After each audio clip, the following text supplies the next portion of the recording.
பரசுராம பரசுராம ஜமதக்னி ராமா பரசுராமா பரசுராமா ரேணுகா ராமா. எல்லாம் வல்ல மூகாம்பிகையினுடைய அருளோடு இன்றைய சிந்தனைகள்.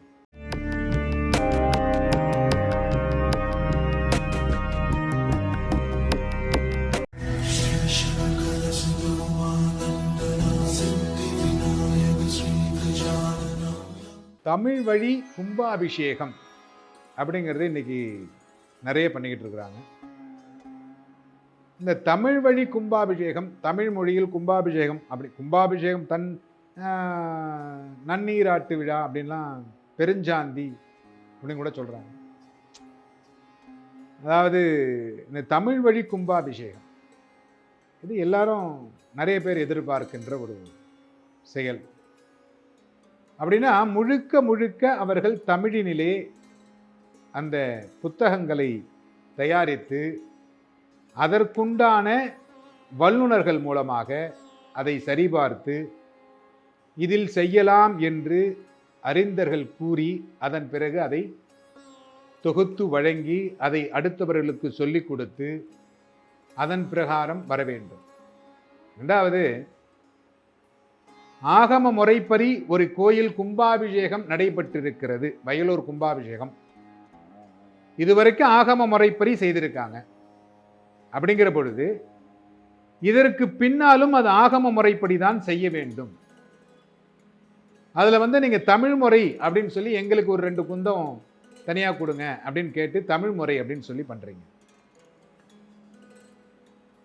ஒரு ஆலயம் நிர்மாணிக்கிற பொழுது எந்த முறையில் எந்த ஆகமத்தில் செய்கிறார்களோ அதே ஆகமத்தை தான் பின்பற்ற வேண்டும் அப்படின்னு சொல்லியிருக்காங்க. இது நீதி அரசர்களும் இதை தான் சொல்லியிருக்கிறாங்க. எந்த ஆகமம் பின்பற்றப்படுகிறதோ அதே ஆகமத்தில் அதை பயன்படுத்தலாம். இது தமிழ்நாட்டில் மட்டும்தான் இந்த பிரச்சனை. மற்ற இடத்துலலாம் இந்த மாதிரி பிரச்சனை இருக்கிற மாதிரி எங்களுக்கு தெரியல.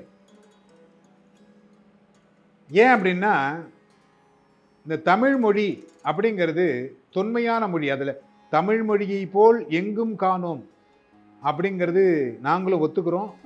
தேவாரம் பாடுகிறோம். நாங்களும் தேவாரத்திற்கும் திருப்புகழுக்கும் திவ்ய பிரபந்தத்திற்கும் நாங்கள் எதிரிகள் அல்ல, நல்லா தெரிஞ்சுக்கணும். ஆனால் தேவாரத்தை பாடி கும்பாபிஷேகம் பண்ண முடியுமா அப்படின்னு கேட்டா அது எப்படி சாத்தியமாகும் அப்படிங்கிறது தெரியல. கோளறு பதிகம் அப்படிங்கிறத பாடியிருக்கிறாங்க. கோளறு பதிகம் அப்படிங்கிறத பாடிட்டு எனக்கு நவக்கிரகங்களால் தொந்தரவு வரக்கூடாது என்று சொல்லலாம். இறைவன்கிட்ட போய் கோளறு பதிகம் அப்படிங்கிறத நான் பாடுறேன்.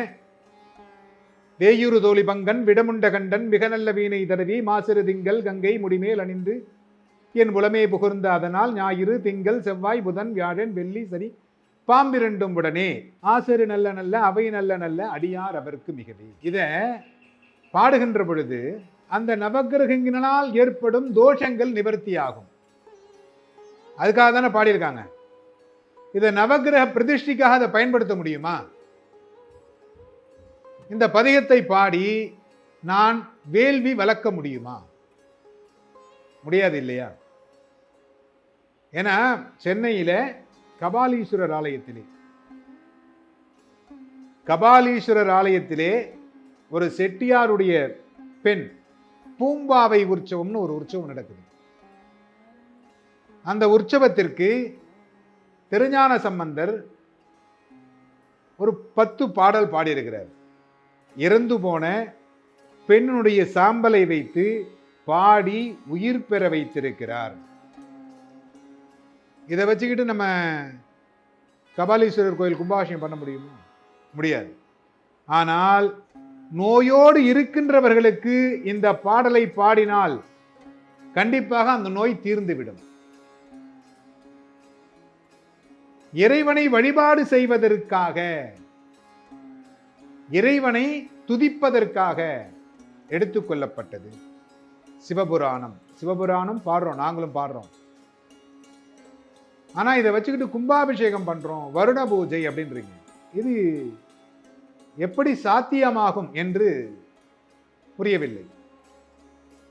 ஏன்னா ஆகம பிரகாரம் நடைபெற்ற கும்பாபிஷேகங்கள் எல்லாம் ஆகம பிரகாரமே நடைபெற வேண்டும். நீங்க வேணா புதுசா ஒரு கோயில் கட்டுங்க, இந்து அறநிலைத்துறை மூலமாக ஒரு ஆலயத்தை அமைத்து அந்த ஆலயத்தில் தமிழ் முறை மட்டுமே பயன்படுத்தப்படும் என்று சொல்லுங்கள். அதில் யாரும் உங்களை கேள்வி கேட்கவே முடியாது. ஆனால் ஆகம பிரகாரம் பிரதிஷ்டை செய்யப்பட்டு ஆகம பிரகாரம் பூஜைகள் நடக்கின்ற கோயில்களில் வேத பிரகாரம், வேதப்படி கோயில்லாம் இருக்கு, வேத பிரகாரம் கோயில் இருக்கு, அந்த கோயில்ல வேதத்தை மட்டும்தான் சொல்ல முடியும். ஆகம பிரகாரம் இருக்கிற கோயில்ல ஆகமம் மட்டும்தான் சொல்ல முடியும்.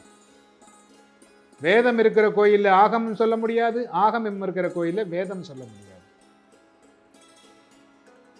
அது மாதிரி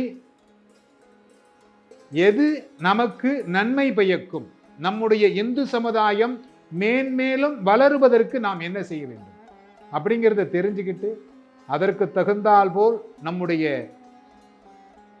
சொந்தங்கள் அனைவரும் சேர்ந்து இதை செய்வீர்கள் என்று எதிர்பார்க்கிறோம். எல்லோரும் இன்புற்றிருக்க சுவாமிநாத சுவாமியை பிரார்த்தனை செய்கிறேன்.